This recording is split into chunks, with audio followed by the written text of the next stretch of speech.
Wild at Heart is a 1990 film directed by David Lynch. Sailor and Lula are in love. Lula's mother, Marietta, disapproves. One night, after a failed attempt to seduce Sailor, Marietta has a man attempt to murder him. In the ensuing fight, Sailor kills the man.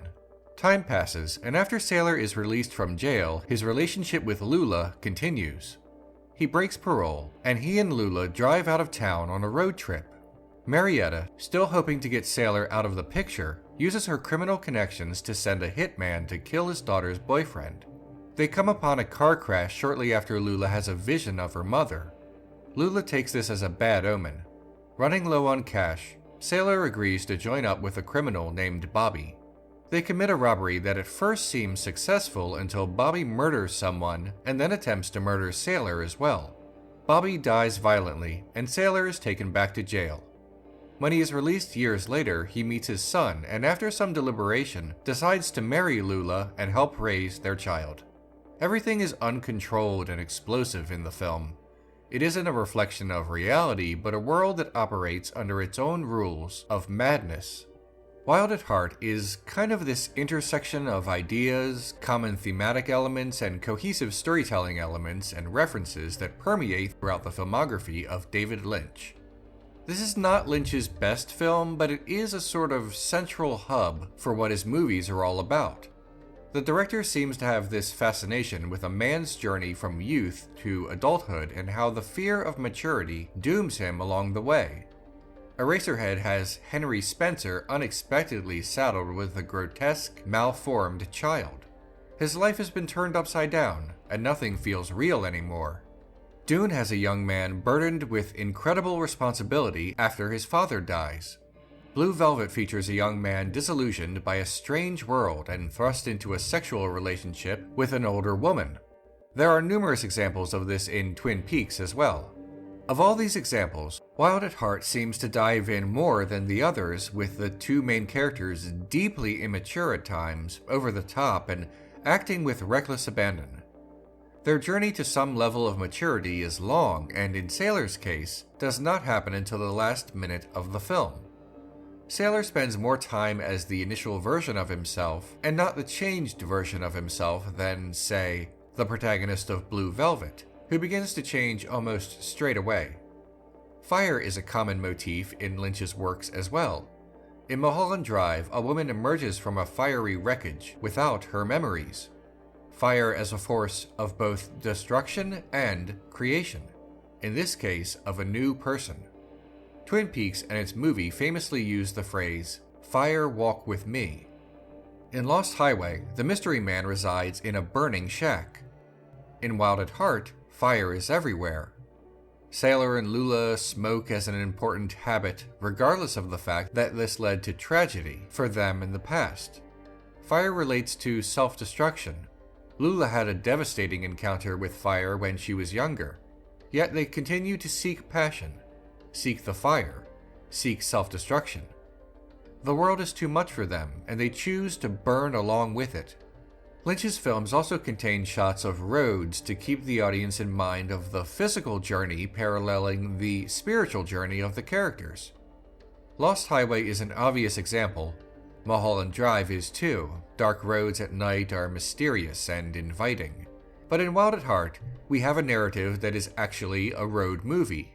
Everything that is David Lynch is connected with this film. Every motif is amplified or exaggerated. His films often show a duality of characters. In Wild at Heart, Sailor's dark shadow is Bobby. More than any other individual piece of art, Lynch conjures the Wizard of Oz in his movies. In Blue Velvet, Dorothy's name is a reference to the protagonist. Mulholland Drive has a great many references to the Wizard of Oz, but they are subtly hidden within the film. One of the most obvious is that of Winky's Diner. It is a reference to the guards from the Wizard of Oz. But in Wild at Heart, the references become more explicit. They are part of the story. Lula mentions the Wicked Witch on numerous occasions, eventually having a vision of the witch as her mother. Lula tells Sailor that making love takes her over the rainbow. She uses the term later to mean escaping this world. This man speaks like a munchkin. Sailor wishes someone could visit the Wizard of Oz to get some advice. Sailor says that the town of Big Tuna isn't exactly Emerald City. This man references Toto, the dog. After a harrowing encounter with Bobby, Lula clicks her heels together. There are numerous others, but to summarize, this is Lynch's most complete vision of Oz in a filmography that is already packed with references to the film. It's no wonder Lynch is so fascinated with The Wizard of Oz. It's a journey into the mind. Sailor and Lula are riding down the yellow brick road through hell.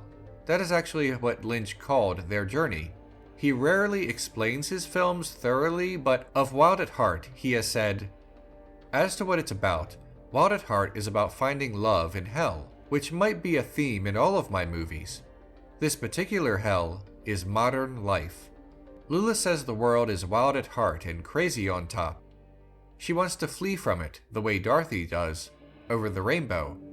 In The Wizard of Oz, Dorothy and her companions learn that what they initially wanted is not what they needed.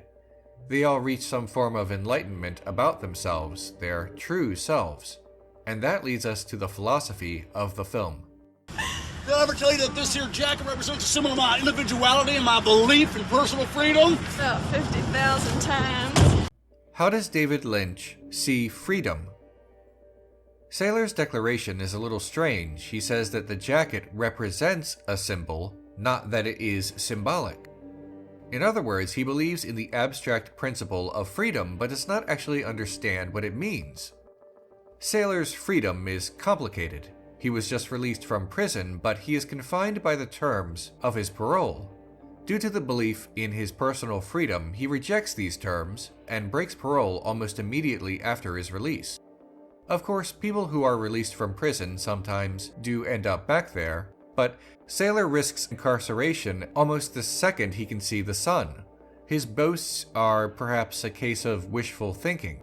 He believes in his personal freedom enough to do something terribly unwise that will consequently limit his freedom far greater when he is arrested again for violating his parole.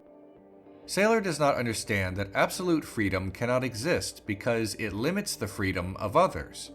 Anarchy is absolute freedom in a sense, but it also limits and endangers the lives of so many people. And if so, are people who live in anarchy with fewer options towards their well-being and the betterment of their lives freer than before? With less options, they have less choices. They are less free due to all of this freedom.